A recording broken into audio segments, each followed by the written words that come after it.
Chosen one, lock your attention on this message right now. That nagging feeling you have been carrying this week, the one whispering that something is off, that you have been missing something, that the ground beneath you is not as solid as it looks, do not silence it. That feeling brought you here. The enemy is working overtime today for one reason, and one reason only. Because what I am about to tell you was never supposed to reach you. It all shifts in the next few minutes. The confusion, the second guessing, the fog that has been sitting over your mind. But here is the part you need to hear clearly. It is not shifting because of luck. It is shifting because you stayed. Because something inside you refused to stop searching, even when every logical voice told you to let it go. Think back to that moment this week when you almost stopped. When you almost convinced yourself that what you were feeling was paranoia, that the unease in your chest was just anxiety, that you were overthinking it. You almost talked yourself out of the very instinct that was protecting you. You did not know it then, but that moment of hesitation was not weakness. That was discernment holding the line. You did not find this recording by accident. The algorithm did not bring you here. The Holy Spirit did. This is a divine appointment, scheduled before the foundations of the earth, and you are standing exactly where you were always supposed to stand. Do not click away.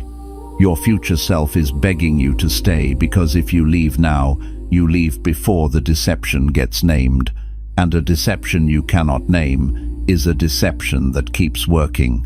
Stay until the very last second, because in the next few minutes, I am going to hand you the exact blueprint of the lie that has been operating inside your life without your permission. I am going to walk you through the moment it was planted, the moment it took root, and the moment it started producing fruit you never authorized. And at the end, I am going to give you the declaration that pulls it out by the root and seals that ground shut forever. Do not scroll past this. The version of you that has been praying for clarity, this is the moment it arrives. If you leave now, you leave before the verdict. I know what the last 72 hours have felt like. It has not just been quiet. It has been the kind of quiet that feels deliberate. Like someone turned the volume down on your life so you would stop trusting what you were hearing. Maybe you were lying in bed this week, staring at the ceiling, running through a conversation in your mind, and feeling something shift inside you, a small, cold recognition that something you believed was not actually true. Or maybe you were sitting alone and a memory surfaced, something from months ago, and suddenly it looked completely different than it did the first time. Like you were reading the same sentence again, but now you understood the language. You feel like you have been operating on instructions that were not yours, like someone handed you a map and you walked the whole route faithfully, only to arrive at a destination that was never your assignment. And in this disorientation, the enemy has started whispering a very specific lie. Listen to your thoughts. He is telling you that the fact you believed it this long means something is wrong with you. He is replaying the moments you defended what turned out to be false. That conversation where you spoke with certainty about something that was deceiving you. That relationship you protected. That decision you made with total confidence. The accuser is telling you that your discernment is broken. He is telling you that because you were deceived, you cannot trust yourself, and that the door to wisdom is now closed to you. But I need you to hear what the scripture actually says about this moment. James 1-5 says, "If any of you lacks wisdom, let him ask of God, who gives to all liberally and without reproach, and it will be given to him." Listen to that promise, without reproach. That means God does not hand you wisdom while reminding you of how long it took you to ask for it. He does not give you clarity with a side of condemnation for the seasons you walked in confusion. He gives liberally, freely, without counting the cost of your delay against you. The enemy is trying to convince you that being deceived is proof of your deficiency, but that is the second layer of the same lie. The first lie deceived you. The second lie wants to disqualify you from the revelation that undoes it. You are not broken. You are waking up. The disorientation you feel is not the symptom of a ruined life. It is the feeling of false foundations being removed so the real ones can be laid. You think the unraveling is destruction, but let me reframe your reality right now. That is not collapse. That is construction. The heaviness pressing on your chest right now is not the weight of being lost. It is the weight of arriving. It is the pressure of a truth that has been trying to reach you finally breaking through the surface. You were not foolish for believing what you believed. You were faithful with the light you had. And now heaven is handing you more light, not as a reward for being perfect, but as a continuation of a story that was never about your flawlessness. It was always about your willingness to keep seeking, even when the path looked wrong. You did not ruin your destiny by being deceived. You are living out the part of the story where the deception gets exposed. And that part always comes right before the door opens. The lie wasn't planted yesterday. It was placed the moment you started becoming something. And here's what makes it so dangerous. It didn't come through someone who hated you. It came through someone you trusted, a voice close enough to feel like truth, a pattern familiar enough to feel like home. It whispered in the gentle cadence of a loved one's advice. It echoed in the well-intentioned corrections of a mentor. It settled like dust in the quiet rooms of our upbringing. This insidious infiltration, this subtle redefinition of our reality, is so profoundly deceptive because its source is not an obvious adversary. Instead, it's woven into the fabric of our most cherished relationships and familiar environments. This is the deception most people never uncover, because they're diligently scanning the horizon for the enemy at the gate, for overt opposition, for a clear and present danger. But the true negotiation, the spiritual contract that binds us to limitation, was often made at the dinner table, amidst the comfort of family, or within the structured walls of a classroom. It was forged in the deafening silence of a parent who, perhaps through their own unhealed wounds, never truly saw the unique spark within you. It was spoken in the dismissive words of a leader or teacher who, unable to comprehend your burgeoning gift, labeled it a problem, a deviation, something to be suppressed rather than celebrated. You didn't just passively absorb a lie. You actively, albeit unconsciously, built an entire fortress around yourself to shield from the visceral pain of its implications. And now, that meticulously constructed life, a masterpiece of survival born from the ashes of that perceived inadequacy, finds itself in direct opposition to the very breakthroughs, the very expansions, that God is so desperately trying to usher into your reality. It's like a ship built for navigating treacherous shoals, suddenly encountering the vast, open ocean, its hull groaning in resistance to the unfamiliar expanse. Some messages don't just inform, they activate. They aren't mere data points. They are divine sparks designed to ignite the dormant power within your soul. If something stirred deep in your spirit just now, a resonance that felt like recognition, like a bell tolling in the chambers of your heart, you may be ready, truly ready, to receive the Chosen One's blueprint. This isn't just a book, it's a sacred map, a divine revelation that meticulously unveils the 8 foundational patterns woven into the tapestry of your calling, your deepest sufferings, and ultimately, your glorious destiny. It's designed to illuminate the divine architecture behind your unique journey, and to ensure this wisdom becomes a living, breathing part of your being.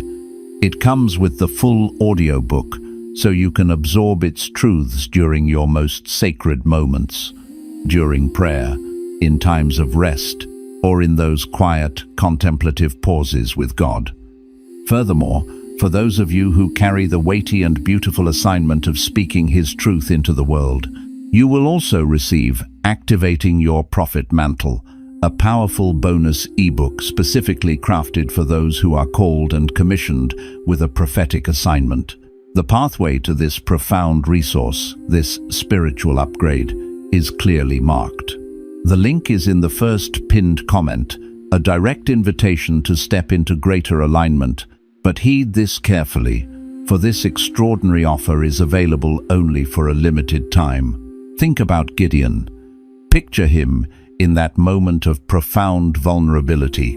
When the angel of the Lord, the very emissary of the Almighty, appeared before him, Gideon wasn't standing tall in a field.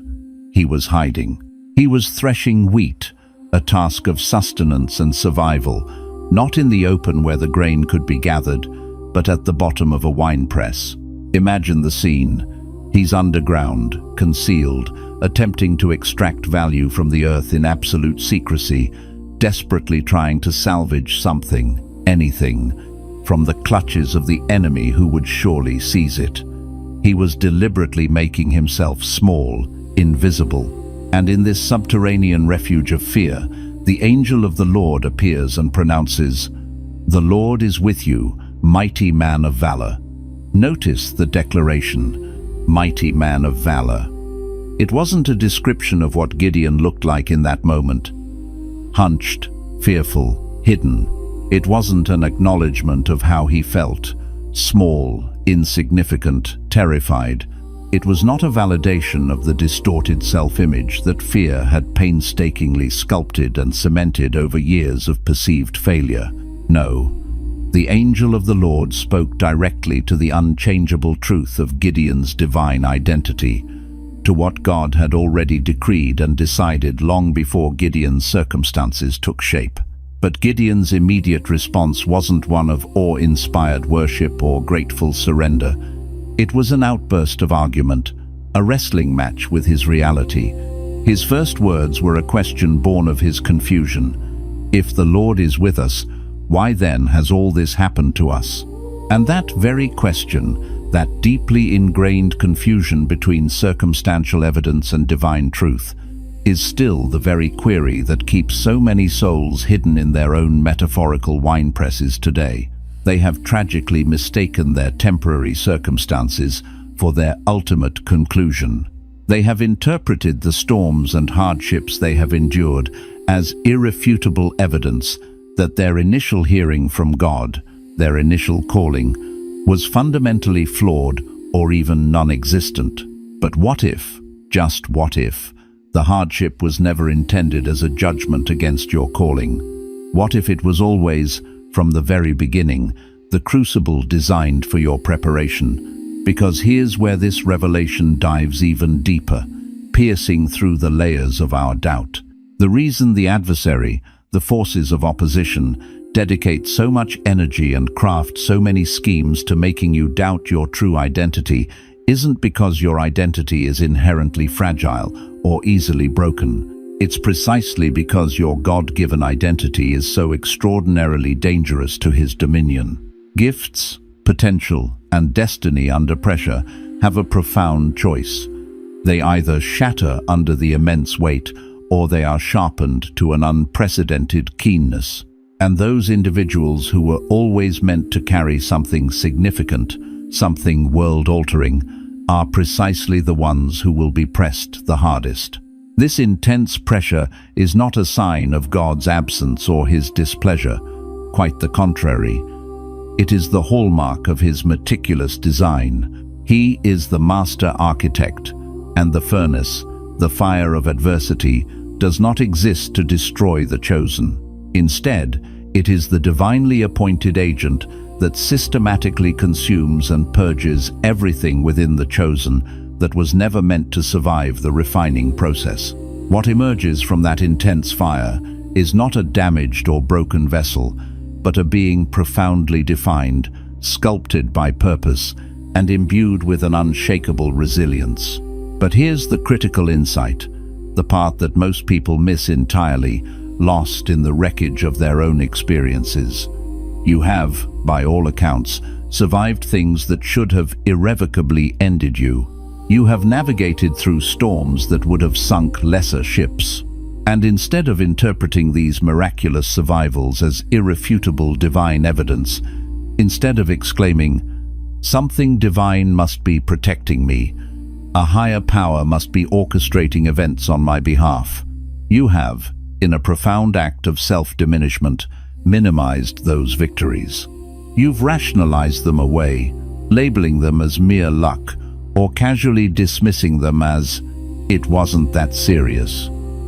You have, in essence, talked yourself out of your own powerful testimony, your own divine narrative, because you harbored an underlying fear of what it would truly mean to believe, to accept that you were being actively kept, divinely preserved. Because if you truly embrace the truth that you are being kept, then you are compelled to accept the profound reality that you were chosen. And if you were chosen, then the undeniable imperative is to step fully into the magnificent purpose for which you were chosen. And that is the ultimate frontier of resistance. It's not the external enemy, the visible adversary. It is the internal refusal, the deep-seated reluctance within your own spirit to embrace the fullness of your divine design. And what is about to unfold, what is being illuminated in this very moment, is the layer that lies even beneath that internal resistance, the profound truth that most people spend their entire lives skillfully avoiding. Like a dangerous precipice they dare not approach. Stay with me, for this is where the real transformation begins. The crucial question you must now sit with, allowing it to penetrate the depths of your being, is this. What have you been mistakenly labeling as humility that is, in reality, a sophisticated form of hiding? Because there exists a subtle, yet pervasive version of staying small that masquerades as an admirable humility, a noble reluctance to appear prideful. There's a way people contract and shrink, a posture they adopt that they label as surrender, when in truth it is merely fear adorned in a pious, spiritual costume. True, authentic humility does not shrink away from a divine calling. It does not recoil from the immensity of God's purpose. True humility boldly declares, "I recognize my utter dependence on God. I am nothing apart from Him. Yet, I also understand that God has placed something profound within me, a divine deposit, and I commit to stewarding it with absolute faithfulness." This stance is not arrogance. It is profound, sacred obedience. But the adversary has masterfully convinced an entire generation of chosen souls that the safest course of action is to remain quiet, to stay small, to occupy the background, to become an inconspicuous observer, because in that perceived safety, one could not be openly criticized, one could not face public failure, and most importantly, the ancient wound, the tender spot of past hurts, could not be reopened. But God did not select you for the quietude of safety. He chose you for the transformative power of impact. This brings us to the genuine turning point, the pivot upon which your destiny hinges. And this shift is not about mustering more motivation, about generating some fleeting emotional high. It's not about declaring your intentions with a louder voice or attempting to believe harder with sheer force of will. The fundamental shift lies in discerning and altering what you are truly in agreement with. Because your life, in its trajectory, is not solely dictated by the fervent direction of your prayers. It is, with undeniable certainty, moving in the direction of your deepest agreements. And an agreement is not always a conscious, deliberate decision that you've meticulously documented. Sometimes, an agreement is an unconscious conclusion, a profound understanding that's solidified in the silent crucible of your most challenging moments. It might have been forged in the sterile quiet of a hospital room, or it might have crystallized in the echoing silence that followed a crushing rejection. It could have taken root during a prolonged season when your prayers seemed to vanish into an indifferent sky, when every plea met with an unnerving stillness. And in that profound silence, a subtle, insidious whisper may have taken hold. Perhaps you misunderstood. Perhaps this isn't truly your purpose after all. Perhaps God is speaking to someone else entirely. And if you tacitly agreed with that whisper, even in the smallest measure, you have, in essence, signed a spiritual contract in the deepest part of your being, a contract that, up until this very moment, no amount of prayer has been able to fully override, not because God lacks the power to dissolve it, but because His infinite wisdom knows that He is patiently waiting for times to actively and intentionally renounce it. Coming up next, we will explore the hidden pattern you've been mistaking for unwavering faithfulness, a pattern that has, in its deceptive guise, actually been keeping the door to your destiny firmly shut. Don't move, for this revelation is critical. Consider Moses at the spectacle of the burning bush. He stood before an undeniable, supernatural miracle, a manifestation of God's tangible presence. And yet, his initial response was not immediate obedience, but rather argument, a burning bush, the unmistakable voice of God, a crystal-clear commission. And his immediate retort was, "Please send someone else. Who am I?" That was not a display of newfound humility. That was the raw, unvarnished echo of an ancient wound. That was the cumulative weight of 40 years of rejection and exile in Egypt, a prolonged period that had relentlessly hammered into him the belief that the very dream he once dared to carry was far too costly, far too impossible. He had, in essence, buried the version of himself that once dared to believe he was destined for something significant, something world-changing. And when the Almighty God Himself showed up, poised to resurrect that buried potential, his deeply ingrained survival mechanism fought back with ferocious intensity. He didn't say no because he doubted the existence or power of God. He said no because he fundamentally doubted what God could accomplish times through him. And that crucial distinction is of paramount importance, because you might wholeheartedly believe that God is omnipotent, that He possesses all power, and yet still harbor a deep-seated disbelief that such power is accessible or applicable to your specific situation, to your unique pain, to your present season of life. And that very chasm, that vast distance between believing times in times God and believing times God for yourself, is precisely the fertile ground where delay takes root and flourishes. But here's the astonishing revelation, the aspect you likely never anticipated. The primary obstacle, the fundamental force that has been hindering your progress, is not the external enemy. It is not the lingering specter of your past mistakes or the cumulative weight of your history. It is not the individuals who betrayed your trust, the doors that slammed shut in your face, or the prayers that seemed to ascend to heaven unanswered.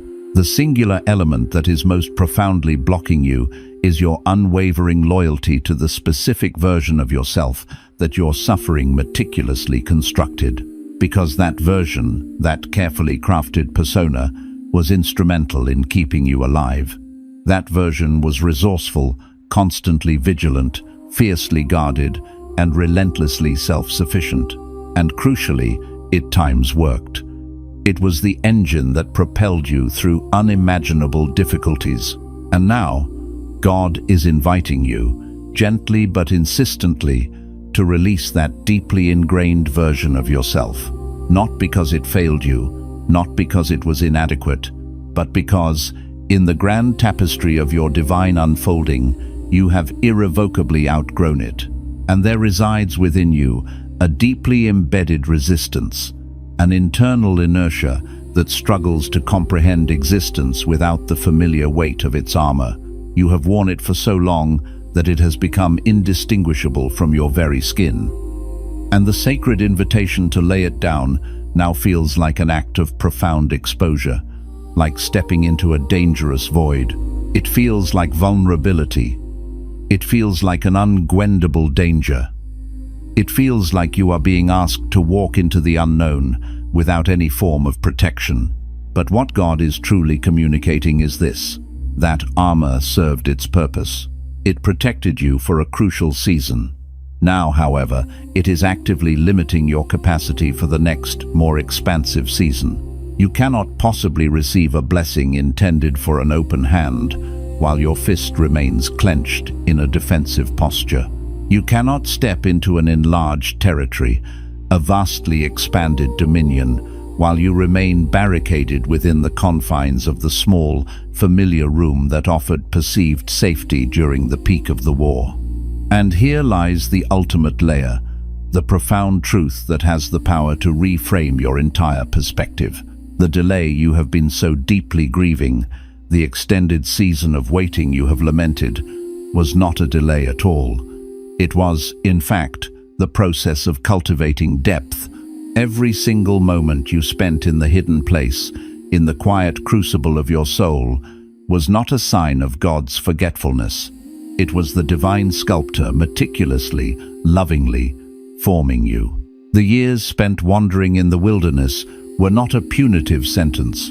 They were an intensive, divinely designed curriculum. And that curriculum was not crafted for the you that exists in this present moment, but for the evolved, strengthened you that will be entrusted with the monumental responsibilities and opportunities of what is coming next. Because what is approaching requires a version of you that has been rigorously tested and has refused to quit.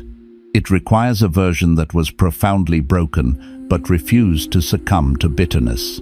It demands a version that was forgotten by the masses but remained intimately remembered by God.